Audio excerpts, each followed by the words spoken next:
Hello, and welcome to the Empowerography Podcast. This is a platform created for women's voices to be heard and a place to share their stories, journeys, and successes with the world for the purpose of helping other women who might be on similar journeys. We are empowering women one episode at a time. I'm your host, Brad Walsh, so kick back, grab one of your favorite beverages, and enjoy the stories. You've got a story to share, a message to inspire, and a passion ready to ignite. But where do you start? The world is waiting for your voice. With From Idea to Implementation, Start Your Own Podcast, you'll get the roadmap to turn your vision into reality. This isn't just a course, it's your launching pad. Step by step, we'll break down the process from defining your purpose to recording your first episode so you can finally share your voice with confidence. Stop overthinking it and start doing it. Your voice has the power to connect and lead. Are you ready to use it? Join the waitlist today. Your podcast journey starts now. The world is waiting. You can find the link to sign up for the waitlist in the show notes. We'll see you soon. Hello there, Brad Walsh here, your host of the Empowerography Podcast. Today, my guest is Jessica Joins. She is a best-selling author, spiritual coach, podcast host, and international speaker. Welcome, Jessica. How are you doing today? I'm good. It's so good to be with you, Brad. I've been looking forward to this. Yes, we have been waiting for this for quite a while, so it's nice to finally have you here. I am so excited to jump in and share all about the beautiful light you put out into the world through the work you're doing, a little bit about your story, your journey. So with all that being said, let us jump right in. Jessica, how long have you been working as a spiritual coach? 2017, if I'm doing my math right. And I know, what year are we in right now? Let's start there. What month is it? So 2017. And I literally fell into it while I was already in the conscious journey of my soul purpose journey. And it really was something the universe, quite frankly, brought to me, which has been the greatest gift. Love it. And so I'm curious how your spiritual journey began. Was there a catalyst moment in your life that led you down the spiritual path? And if so, would you mind sharing that with us? Yeah, there's a few layers to this, if that's okay. Yeah. So there have been catalyst moments, which I'll talk about in a second. But my spiritual journey it's been a series of awakenings. It hasn't been like one defining moment. That would be a lot more dramatic and interesting, perhaps. But the truth is, and what I've really come to know is, and I believe at a soul level, we choose what we're going to experience in any given lifetime. And for me, the spiritual seeking, this longing energy that has been pulling me forward was always there. So it has been a part of my divine purpose. But look, some moments, getting sober in my 20s definitely put me on a different trajectory and had me start thinking about a higher power and all these things. And it was around that time, a little before that, this voracious appetite to want to understand really came forward. And I really started studying a lot of ancient wisdom and going in all these different directions. And I would say the other moment of putting me on the trajectory I am now, also probably not coincidentally, was in 2017 when I really started to feel the physical vibration of energy. And I had a real white light awakening moment. And the world's never looked the same to me since then. But it's been more gradual. And it's been a series of different events and dark nights of the soul. And pain is such the portal to awakening, especially on the spiritual journey. And I've had plenty of that as well. I think we all have multiple awakening moments where it's holy shit, and you level up, you continually level up in your spiritual journey. So I think it is very hard to pinpoint one dramatic catalyst moment that, okay, this is it, I'm now on my spiritual path. I think it's a series of awakenings that happen for us usually. Yeah. I think that's true for most. And it's certainly been my case. Not that there haven't been some dramatic moments, but it wasn't like a singular event for me by any means. And so can you share a little bit about your personal journey that led you to becoming a spiritual coach? Was there multiple moments? Was there a specific moment that inspired this path for you? I will say hindsight is 20/20. And when everything starts to make sense, you can see how every moment in your life teed up to something that, one of the lessons, one of the main purposes for you was this thing. And for me, it has been soul purpose. And I had dreams as a kid. By the time I got to college, I totally let go of those. I didn't pursue what I loved. I stepped totally into the scarcity and survival programming, found a career, found a job. And the thing is, I was unhappy in that marketing and advertising career for 20 years. And I tried to leave a few times and then I got sucked back in. So I didn't know what I was always looking for was purpose. It wasn't even a mainstream vocabulary, which you might remember. It really just became this mainstream conversation in the last decade. Yeah. And so I didn't know I was looking to figure out like how to anchor what I get paid to do with something I love every day, not just enjoy, love. What you're going to do every single day deserves nothing less than love, but so obvious now, but I didn't know that because I was so in the paradigm, achieving success, money. And so what happened was I hit really a bottom with it physically, mentally, emotionally, all the things in 2015. And so I left that corporate career and really went on a spiritual path and journey to basically figure out how to take who I am and what I love and express it into the world some way. And that led me into coaching. I was actually thought it was something else at the time. Mm-hmm. And as I was sharing just a moment ago, I was doing this other thing. I was speaking about it at a conference and someone came up to me and they said, "Hey, have you ever thought about taking this work you're doing on purpose, but actually doing it for people, for coaching?" And it was just like all these light bulbs went on. So it was total divine intervention. And that really is how I fell into this purpose that I love, which is coaching is at the core, but the woman's purpose community and taking that out in a bigger way. Mm-hmm.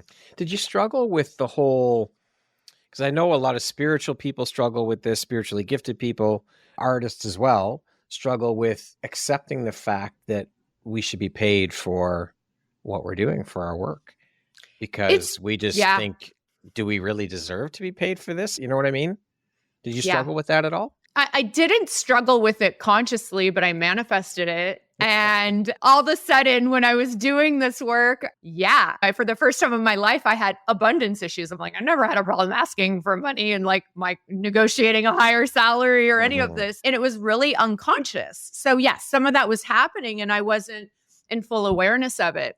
Today, it depends on like your views around money. Like money is the currency. It's how we exchange. It's money comes from source. It's kind of in this current, what makes the world go round. So it's energy. So I've worked through that because I don't think the answer is, and a lot of times this gets into more like religious programming and some dogma, like that I necessarily have to sacrifice myself to serve. At least that's not the path I feel called towards. But it's hard at times. And I will say, still being in the service, when someone comes to me and they really want to work with me and I feel I can really help them, but money truly is an issue. I do set aside a certain amount that I can do a sliding scale with and that kind of thing. And that feels in alignment for me. And that's awesome. I think that's a beautiful thing that you're doing for people. I think for those that really can't afford the services, but really do need the help and genuinely want to do the work and want the help, I think that's a beautiful gift you're giving people. Thank you. Yeah. So when and how did you realize that you had spiritual gifts? And did you struggle internally to understand them? Or was it fairly easy for you to embrace and jump right in? Yes, and still struggling.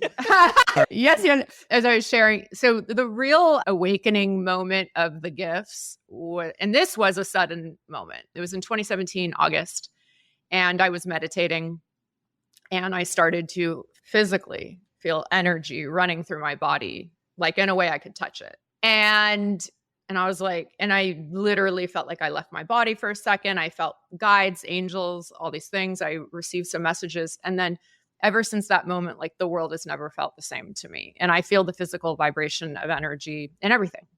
And so it was this, to use some terms to help understand this sixth sense gift that was coming online. And it was very disorienting at first. That first year, I went through a whole process of, wow, I'm having this incredible metaphysical experience, to God, I'm crazy, to, oh my God, no, I'm not having an awakening. I'm having a brain tumor. like all the things. And somehow my faith and inner knowing, because a big part, again, using labels, which I can't stand, but we got to understand what we're all talking about, is claircognizant. And I just had the knowing, no, I know what this is. I know what this is. This is a gift coming online to better help, better serve, but also connect with myself at the soul level. So these soul senses come online, different than the human senses.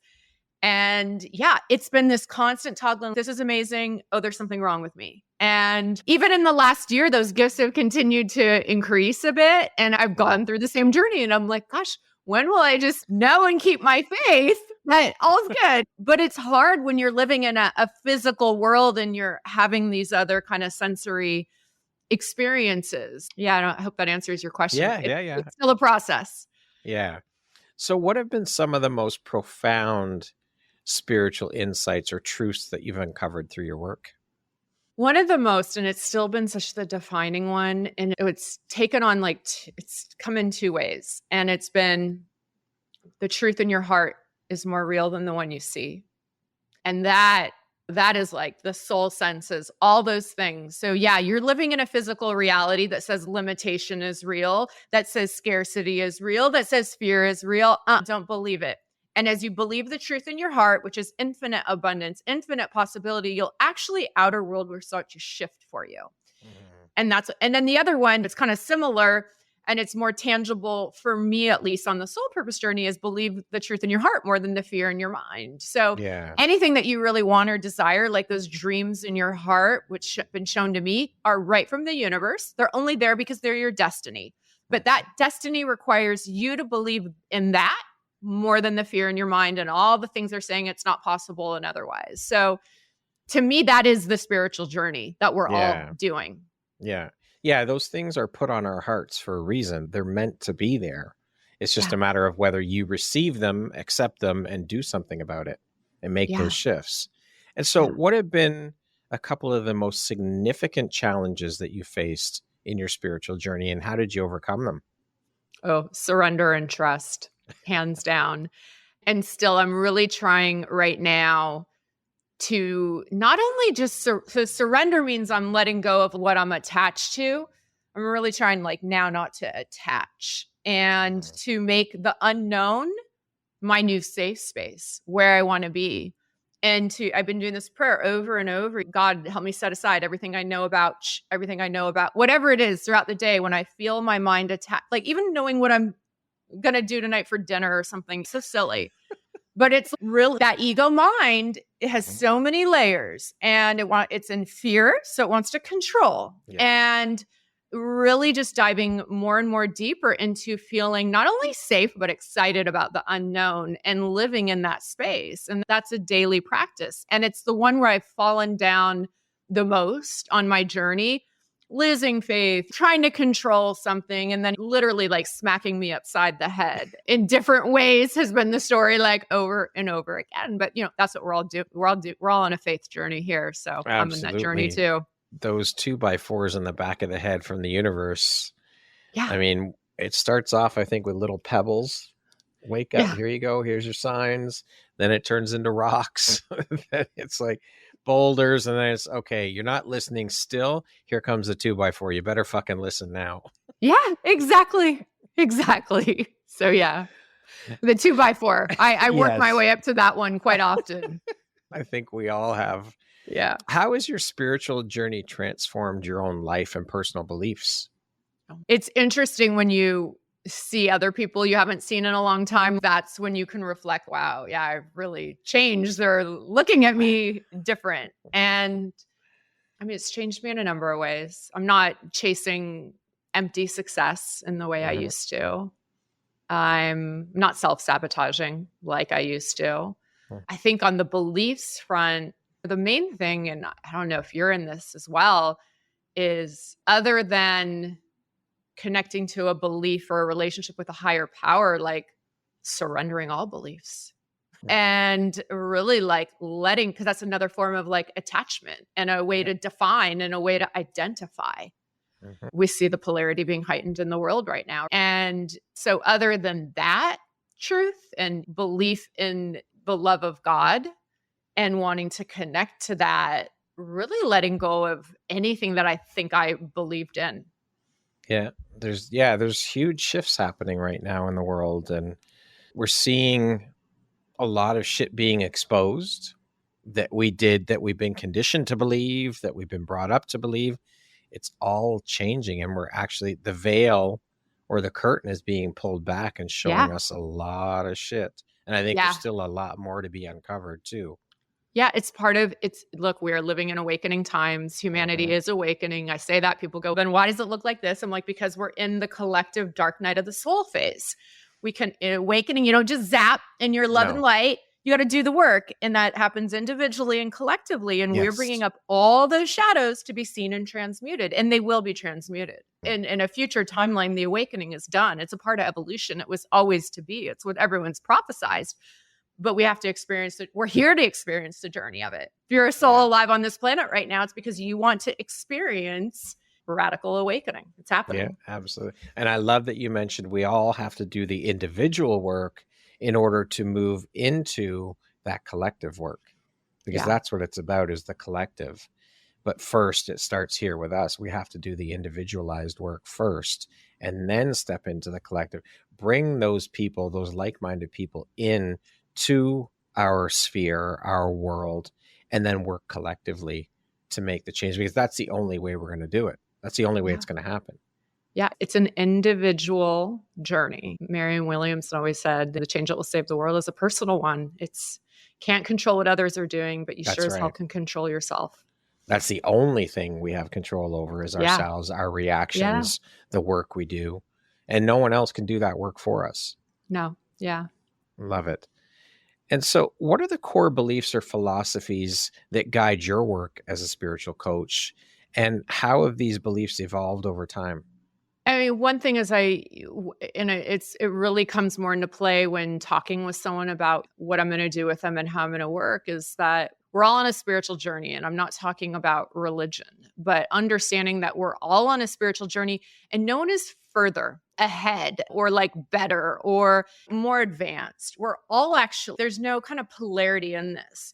We're all having the journey that we most need for our soul's unique evolution. So really starting at that standpoint, and I really, even though it might be perceived like I've done some work, I've written a book, but that we're all equal and we're all teachers and students and have something to learn and grow from one another. So as a coach, and even as the leader of my Women's Purpose community, which is about 60 women, I might be there teaching, but I'm not the teacher. And so really approaching it from that we're all equal mindset is something that I really believe in and seek to apply. And that healing is a lifelong journey. And that's not something a lot of people want to hear. How are we going to get this done in a year? And it just is. We are here to heal. Like, that is such a sacred purpose of the Earth School. So that as well. And in real tactical, I'm not the right person for everyone. And that's okay. And everyone's not the right person for you. Yeah. And I'm not here to convince anyone of anything.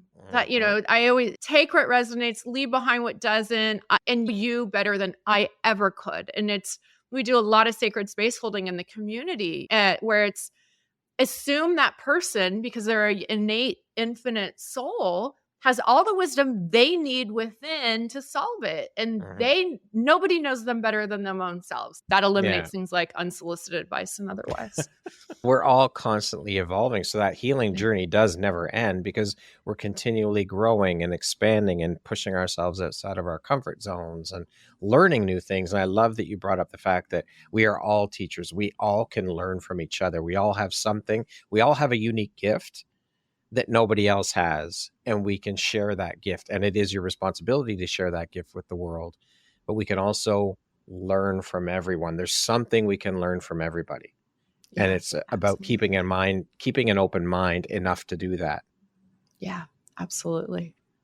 What sets your approach to spiritual coaching apart from others in the field? Can you provide an example of unique methods or techniques that you use?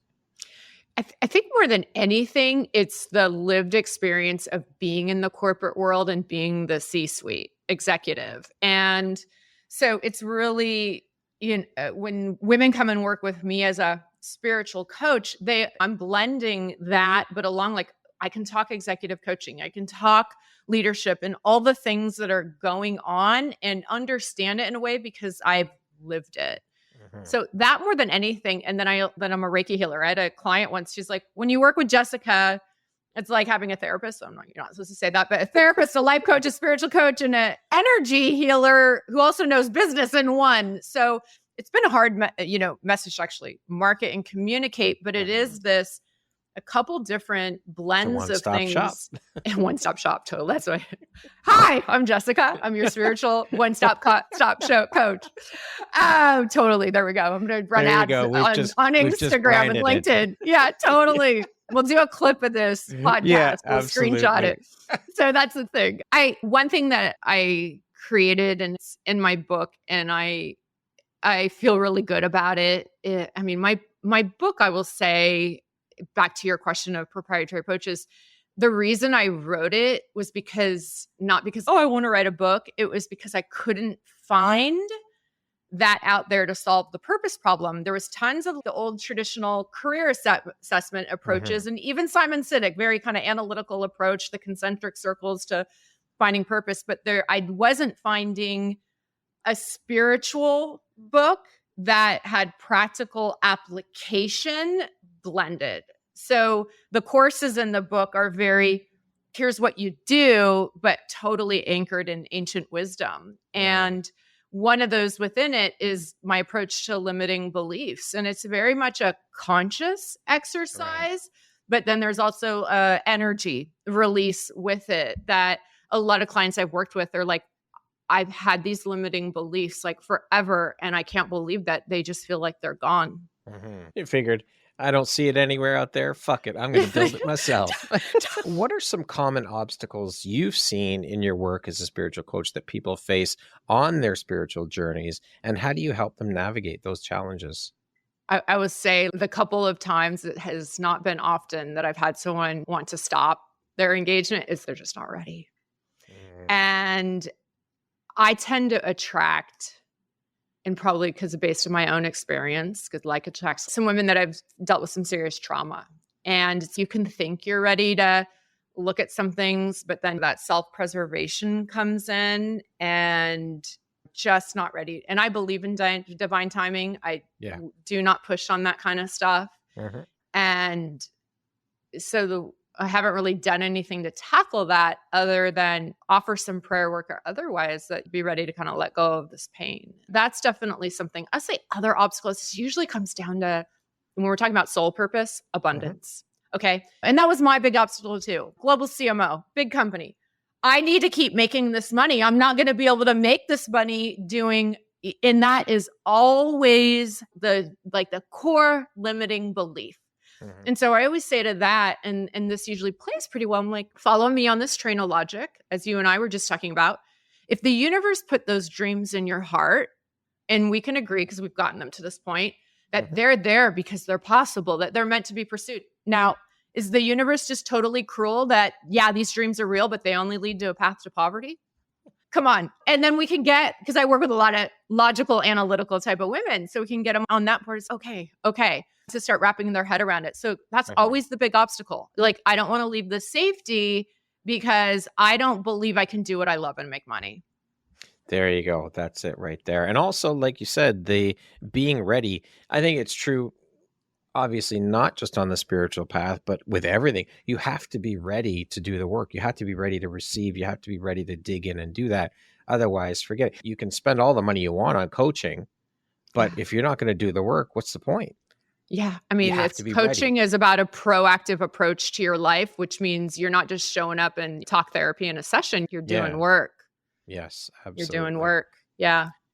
How has your work as a spiritual coach influenced your own personal and spiritual growth?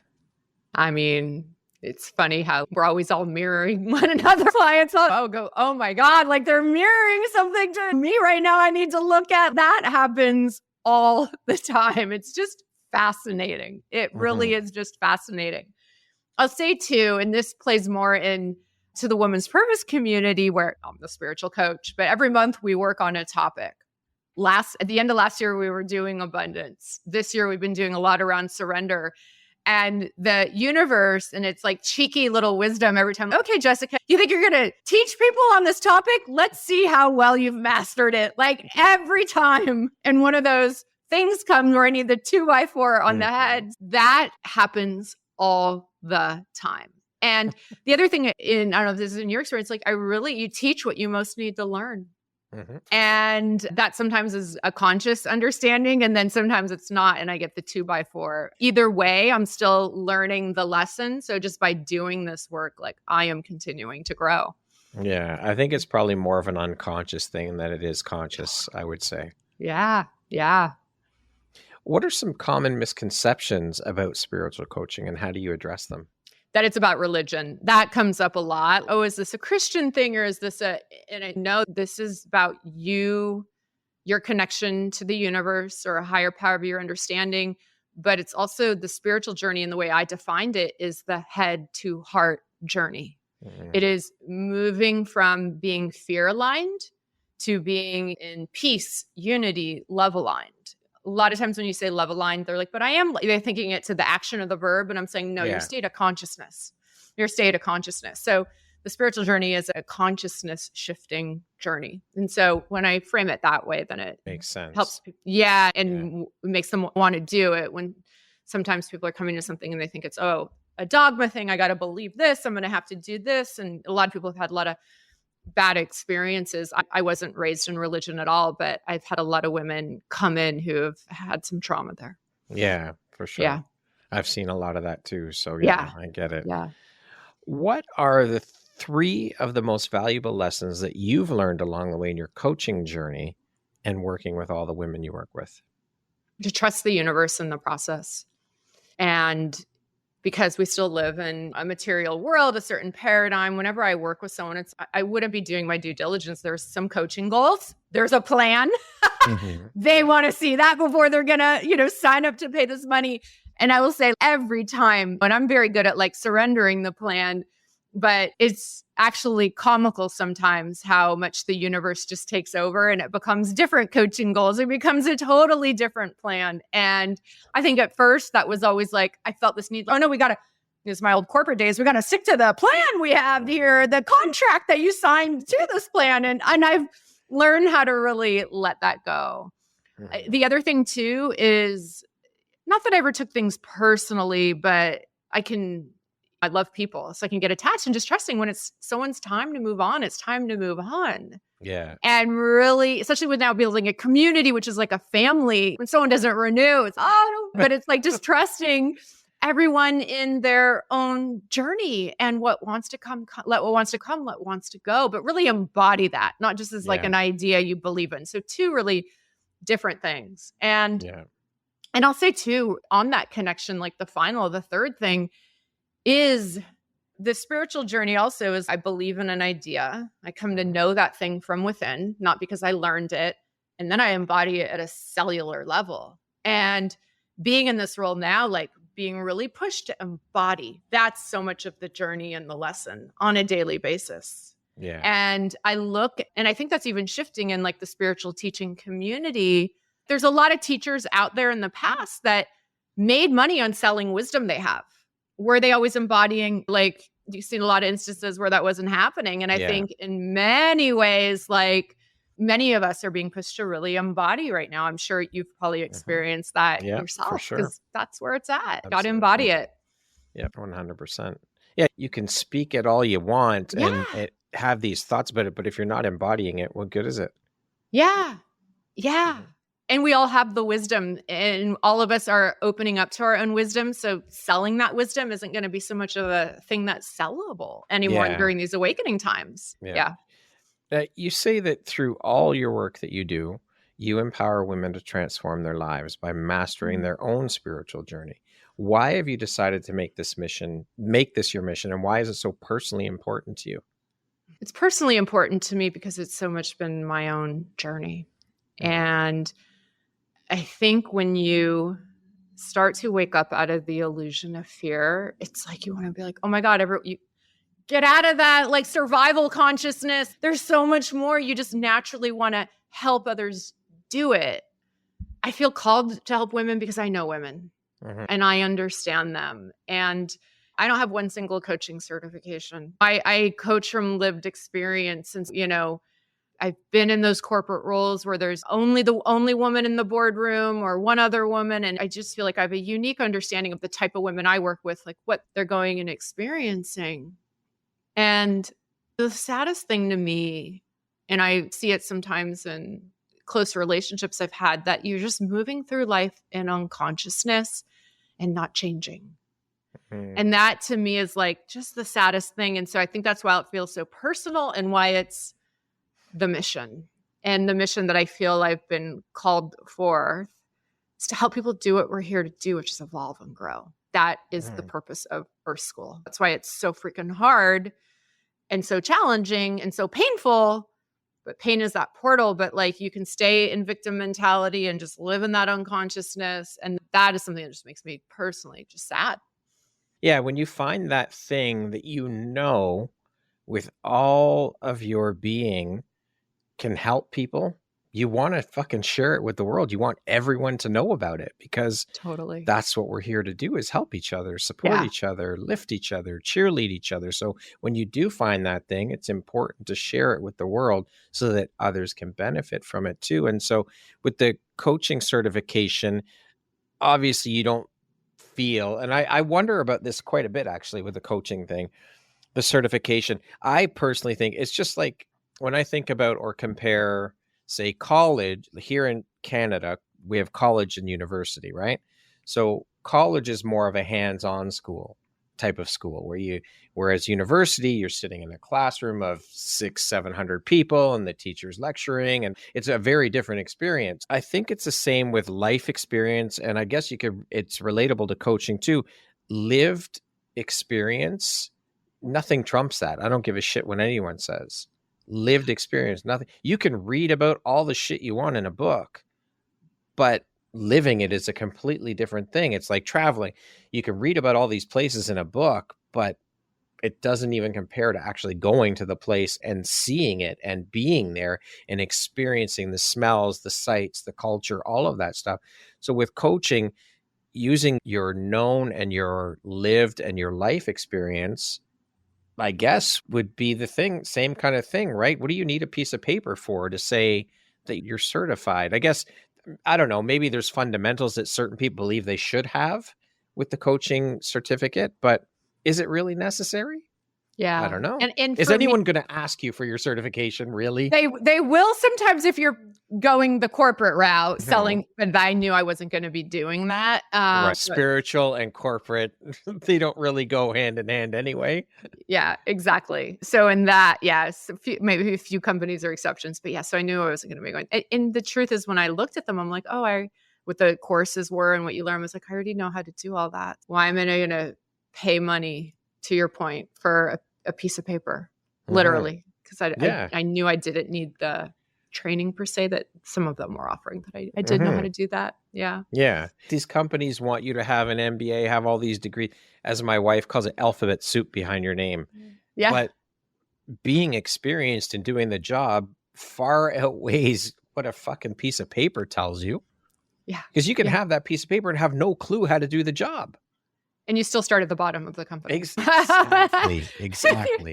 Yeah. It's Yeah. so funny what we perceive as necessary when you really think about it.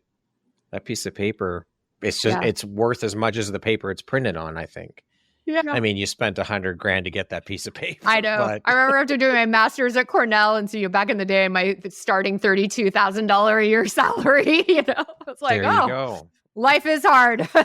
Funny what we think is needed. I don't know. Anyway, went off on a tangent there. So let's bring it back around.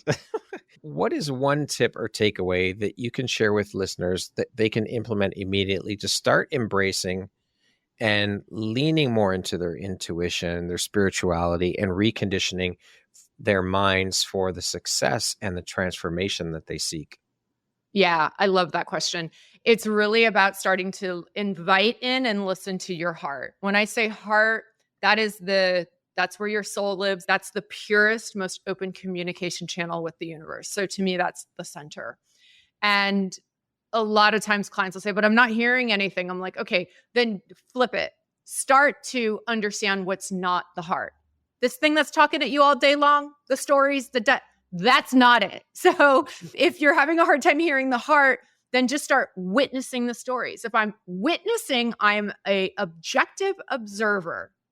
If you're believing in what those stories are saying, you're identified. Your goal is to witness. And so a lot of times I'll have clients, I'm like, set 3 calendar invites, like little reminders a day that say, pause, what am I thinking? And just practice the witnessing of it. And then also just start like asking my heart, what is true? What is true? And the more like you invite the heart in, which is, it's a feeling, it's a resonance. It's not necessarily talking at you. And because the thing is, you want to take action, make decisions, move through life based on where this is guiding you. Not this is lowest potential trajectory of life, heart, highest, soul purpose, highest potential, highest destiny.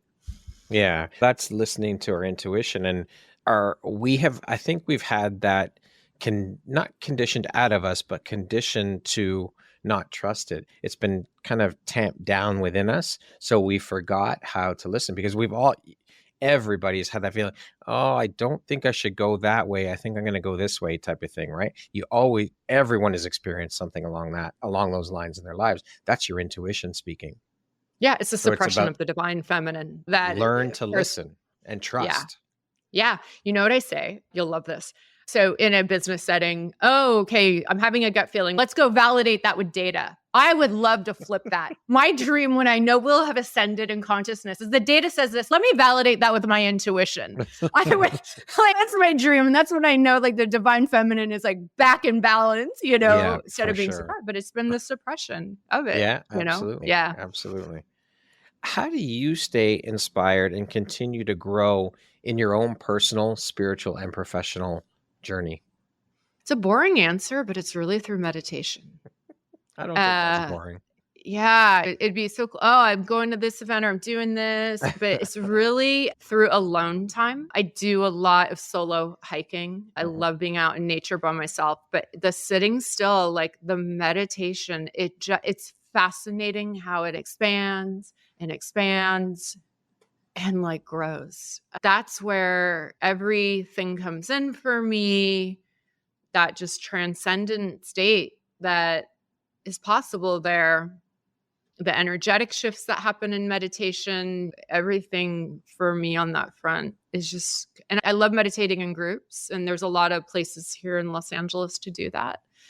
And yeah, I love it. Okay, so I have to ask then, because I hear this a lot from people. I can't meditate. My mind's too busy. I can't quiet my mind. So what tip could you provide for people that struggle with that? Keep showing up for the practice. Keep showing up for the practice. It's not about whether you achieve it. Set the timer for 10, 15 minutes every day and just keep showing up and sitting there. Even if your mind is racing the whole time, it will click. It's just consistency and showing up for it. Beautiful. Yeah. Thank you for sharing that. Yeah. Now, as you've mentioned, you are an author, and we mentioned off the top. I would love for you to speak a little bit about the book you wrote, the title, subject matter, and what that experience was like for you, putting your words, your story out there. Yeah, it was a little bit scary for sure. I'll tell you where it started. And as I was saying earlier, is I had started making up my own. I realized when I stepped into my soul purpose journey of what I had done, and I'd actually been applying my own lessons or practices and doing a few things. I kind of invented, if you will. And when things started working for me on that front, I really felt, God, I gotta crystallize this and put it in a book. So it was really just a course book originally. Okay. And someone's, that's kind of boring. You have a pretty cool personal story. Why don't you add that to it? So that was like draft number 2. And where each chapter is a lesson, and there literally is like a course book, step by step, what you do for each lesson to living your soul purpose journey. It's number 1, number 2, like literally the course book. And then now it's my personal journey as embedded in each of those. So the truth is I wrote it really quickly. It was about 3 months because I knew it all. It was really about just getting it from here and onto paper. And it's such a creative expression. All forms of communication for me, writing, speaking, like that is an art form for me. And so it was really beautiful. And I've just now started working on another book, and it's a little bit different. It feels even more channeled, and I don't know where it's going. But this was very much, I just felt like I had information I needed to get out there. Now, it was the first time I talked about being sober publicly and those kinds of things. So that was nerve-wracking because there's such a stigma around that disease. And it's the only reason I talk about it. Even though it's classified as a disease, people don't think it's a disease and they blame the person. So I wanted to do that. That was a little nerve-wracking. And you mentioned like being willing to receive. That's a journey that's been really hard for me. So receiving like, oh, I love all of that. I'm speaking at an event here at the end of the month where they want me to do a book signing. I'm like, this book's 5 years old. You okay? But I'm learning how to receive that and not kind of want to hide, because that's an inclination for me, for sure. And what's the book called? Dare to Believe, 12 Lessons for Living Your Soul Purpose. Beautiful. Thank you. Yeah. We'll put the link in the show notes when we release your episode for the book. You're also the host of a podcast. Can you share with us a little bit about that? The title, what it's about, what the theme is? Is it interview style, solo, a mix of both? And what inspired you to start a podcast? Yeah. So this was like the coaching, fell into it, and I love it.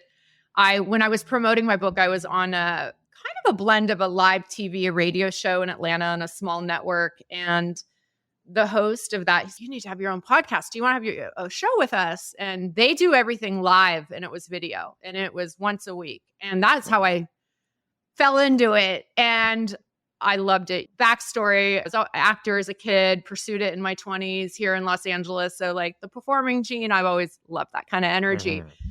And from there, I moved on to Unity Radio, which is no longer around, but it was like the original metaphysical when it was radio. And that became, and so the first one was interview style. And I realized I can do this, but it's not my total passion. So when I went to Unity, it became a live coaching show. And a lot of, again, another live show, live callers, and spiritual Dear Abby, the way to put it. And I loved it. And Unity closed with the rise of podcasting and went out of business. It's part of Unity Church. And so I'm now with an incredible network, Mind, Body, Spirit. One of the producers at Unity went and created this new network. And it's now a blend of live coaching, but also giving a peek behind the work we do in the women's purpose community. Okay. So I always invite some of the members on to actually talk in a very vulnerable way about the work that they're doing. So beautiful. Yeah. Awesome. I love it. It's so much, it's a lot of fun, as I'm sure as well, because you're so good at it. Thank you. It's just amazing for me to get into that space and to be in that space with women like yourself and share in their journey and their story. It is absolutely so inspiring to me to be in that same space and to hold the space for my guests to share their story and their journey. And to be invited into that space is such an incredible honor for me. I compare what I do to be a passenger in the car. Like right now, we're on this episode. You're driving our car that we're both in, and you're taking me on the journey of your life, the ride of your life. And I get to be right there in the front seat with you. How incredible is that? What an honor that is for me. And that's how I feel about doing this work. It is just amazing. And of course, the biggest piece is to be able to provide a platform for women to share their stories and get them out there to the world to help reach and inspire as many women as we possibly can through sharing their stories. It's just, it's such an honor. It truly is. It lights me up like nothing I've ever done in my life. I can tell. I can feel it. It's amazing. Yeah. Jessica, who in your life has had the biggest impact on you and why? Oh, wow. There's so many. So that's a really hard question for me. I'm going to say right now, she's a public profile, so she won't, I was pausing. I'm like, this woman, Amanda Lawrence. For those in the awakening community, she has a Facebook page and she just gets Sorry, what's her name? Amanda Lawrence. Okay. And she has been so important to me in the last 4 years on this awakening journey. She feels the physical vibration of energy in the same way I do. Plus, she has a ton of other gifts. And she's been such an inspiration to me on the days where, this journey's hard. This awakening journey and working with the energies and the way that I do, it can be all encompassing. And she's just been such an inspiration and a dear friend to me. So I just admire. She has an incredible story. I mean, she was working in marketing and got so called on the spiritual journey. I mean, she left it all. Everything she does, she only takes donations. I mean, she's just incredible. Beautiful. So, yeah. What was a turning point in your life, and how did that turning point affect you? The turning point has really been when I finally, after years of trying, walked away from the corporate world and into this space, into this chapter. So end of 2015, 2016, like just a 180. And it's so fascinating. I was talking with someone recently, and people still, I haven't been doing marketing in, God, here's like my inability to add 8 years. Are we talking? I don't know. Anyway. And sometimes on LinkedIn, I'll like still get, hey, did it. I'm like, I haven't been in the marketing world in 8 years. I can't help you with that. But it's not just that. Like that was the external, but it was a complete lifestyle change, like everything. So making that leap of faith and choosing to walk away, best thing I ever did. The hardest thing in some ways, but totally set me a completely new trajectory. It's incredibly hard to walk Yeah. away from that, from the security of that, from years of that work. I mean, I left corporate after 12 and a half years, and it's scary as shit to do it. It really is. It's really hard. It's really hard to do. I remember, excuse me, leading up to me leaving, and I knew I was going to do it, but for some reason, every time I went to do it, something happened. I couldn't hand in my letter of resignation. Now, of course, I know that's the universe. Okay, it's not yet. But I can remember probably for about 2 weeks leading up to it, every time, because I used to take the subway to work, and so every time I got up and started my journey to work, my stomach was in knots the whole time. It's a tough thing to do because you're so comfortable and you're leaping into the unknown, and that's scary as shit. Yeah, it really is. But it's so liberating. Yeah. It really is. It is. Yeah.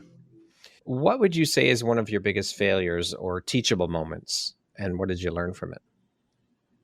I think one of my most teachable moments, God, it's another thing. I'm like, which one do I pick? What I want to say, even though I have so compassion for this disease I have, but really walking away from my sobriety in my early 30s and essentially being on a relapse for 10 years, even though I wasn't aware of it at the time. And all because of just a lack of self-worth. All of this like unconscious way that this disease and my experience with it, like I hide behind it. And on some fundamental level, didn't love myself enough to value like how hard I had worked to achieve the sobriety that I had. And the root of all of that was not being honest with myself and then with others about what was going on with me in order to not have that happen. So I today always try to make sure like I'm being super honest with myself first, and that I'm sharing things with others when I am struggling, that I'm not trying to like figure it out myself. I mean, I'm in the coaching business. I know that doesn't work. That's probably the one, only because, and I call that one of the impact it had on my life. Okay. Yeah. What do you think your unique skill set or superpower is that's helped you become successful? Belief in my heart. Belief in my heart, not like any magical skill or superpower. I'll say I have some of those, but really the ability to keep believing in my heart, even when this is loud. Okay. And speaking of success, how do you define that word? What does success mean to you? How I'm showing up for my heart, myself, my journey each day. If I'm being true to it or not. What would you say is one of the most important things you've learned in your life? And what was your life like before you learned it? And what was your life like after you learned it? It's really the head-heart journey. It really, the moment, and it was a little series of moments, but this one did happen within the span of a year where it was, oh my, this whole life I've been believing in is all false. Oh my God. It was that. And that switch of, no, this is the only thing that's true. Everything it's saying is lying. It thinks it's protecting me, but it's lying. Mm-hmm. And that is when, that was the flip. Same with the timeline I shared, like where everything just started to shift for me. Mm-hmm. That was it. That fear is a liar. Yep, for sure. What does the word empowerment mean to you? Living in connection with your soul self. Love it. Okay, we're going to jump into a little rapid fire section. So the next Yeah. Jessica's ready for it. 1, 2, 3 word answer type thing. How would you describe yourself in one word? Daring. If you could teach the world one thing, what would it be? Love. If you could be remembered for one thing, what would it be? Love. If you had a theme song that played every time you walked into a room, what song would that be? Oh, bloody, oh, blah, da, Beatles. Love that song. Love it. What is one thing you love about yourself that is not related to your physical appearance? My heart. What's one thing you want but cannot buy with money? Peace. And that concludes our rapid fire section. Now back to our regularly scheduled program. I threw in a bonus question that I did not send you ahead of time. If you could take one feeling or one belief and bottle it up and give it to people, what would that belief be or feeling? Transcendent love. Okay. What challenge in your life would you say has shaped you the most? Sobriety, having this disease. What is one lesson your career has taught you that you think everybody should learn at some point in their lives? Take risks. You can do more. You can expand on your answer. We're done the rapid fire. I can. We're done. Yeah. That's right. To leap into the unknown, to really take a risk, not even question it, not even think about it. If you're feeling like a calling, a nudge, the net, you can't see it, but it'll be there. To really take the leap of faith. If you could step into my shoes, what question would you have asked yourself that I didn't ask you? Oh my God, you're going to stump me on this one. We're just good. What's next? Okay. What's next? I don't know. All right. And I'm excited about it. Excited to leap into the unknown, as we've already excited for how what's exciting coming and scary it is. Yeah. If you had the opportunity to sit down and have a 1-hour conversation with one woman, any woman in the world, who would it be and why? That's currently alive. I'd love to sit down with Mother Teresa. And why? And it's just how she navigated some of those really dark times that how she maintained her faith. Okay. Yeah. If you could go back and give your younger self one piece of advice, what would that piece of advice be? It's going to be okay. Keep going. Lastly, if you were to deliver your last 30-second speech to the world, your tribe, your people, your corner of the world, what would that last 30 seconds sound like? What words of wisdom would you impart? It'd be to dare to believe the truth in your heart more than the fear in your mind, that your dreams are in your heart because they are your destiny and you are meant to pursue them. That is what you are here to do. It's not complicated. Listen to it. Take steps towards it. It's your highest potential. That's your embodiment. Beautiful. Jessica, thank you so much for taking and making the time to be here with me today. I have thoroughly enjoyed every minute of our conversation. You are a beautiful, bright light in the world. Thank you for sharing a bit about your story, your journey, and the beautiful light you're putting out into the world through the work you do. I appreciate you, and I'm grateful to have you as a member of the Empowerography community. Thank you. Thank you. It's been an honor. Thank you so much. Once again, my name is Brad Walsh, host of your Empowerography podcast. Today, my guest has been Jessica Joins. She is a best-selling author, a spiritual coach, podcast host, and international speaker. Thank you so much, Jessica. I hope you have a beautiful rest of your day. Thank you. Thank you very much for listening to this podcast. If you haven't yet, please be sure to subscribe, rate, review, and share with all your friends. You can find me at viseuphoria.ca. Follow me on Instagram at Empowerography Podcast and on Facebook at Empowerography.